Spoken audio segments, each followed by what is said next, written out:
நிறைய பேர் கிராம்பெல்லாம் வைப்பாங்க ஆமா, வாயில. எஸ். அதுக்கப்புறம் தைலம்லாம் வந்து போடுவாங்க இந்த ம். ரீஜன்ல. அதாவது ஒரு பிரச்சனைன்னு நம்ம பாடி குடுக்குற சைன் தான் பெயின், ஃபீவர் இது எல்லாமே. இப்போ நம்மளுக்கே வந்து நெஞ்சு வலிக்குதுன்னா, நம்ம வந்து பரவாயில்லன்னு மாத்திரை போட்டுட்டு வீட்ல இருக்க மாட்டோம் இல்ல. இல்லைங்களா? அது நம்ம இம்பார்ட்டன்ட்டா எடுத்துட்டு நம்ம அதுக்கான டாக்டர போய் பார்க்குறோம்.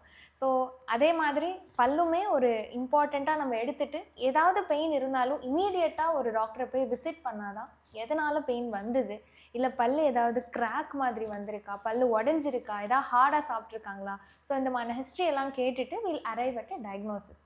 99% ஏர்லியா வரப்போ டூத்தை நம்ம சேவ் பண்ண முடியும். அதாவது ஓகே. எந்த பூச்சிப்பல்லா இருந்தாலும் there are certain grades.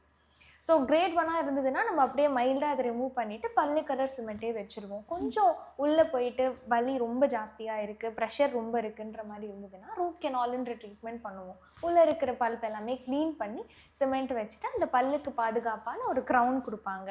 So ஒரு பாயிண்ட் அந்த கிரேடு கம்மி ஆக ஆக ஆக நம்மளுக்கு ரொம்ப ஈஸியாக ட்ரீட்மெண்ட் முடிஞ்சிடும். பெயின் ஜாஸ்தியாகிறப்போ அந்த ப்ராப்ளமும் ஜாஸ்தியாக இருக்கிறதுனால அதுக்கான ட்ரீட்மெண்ட் வந்து எக்ஸ்டென்சிவாக ஆகிட்டே தான் போகும்.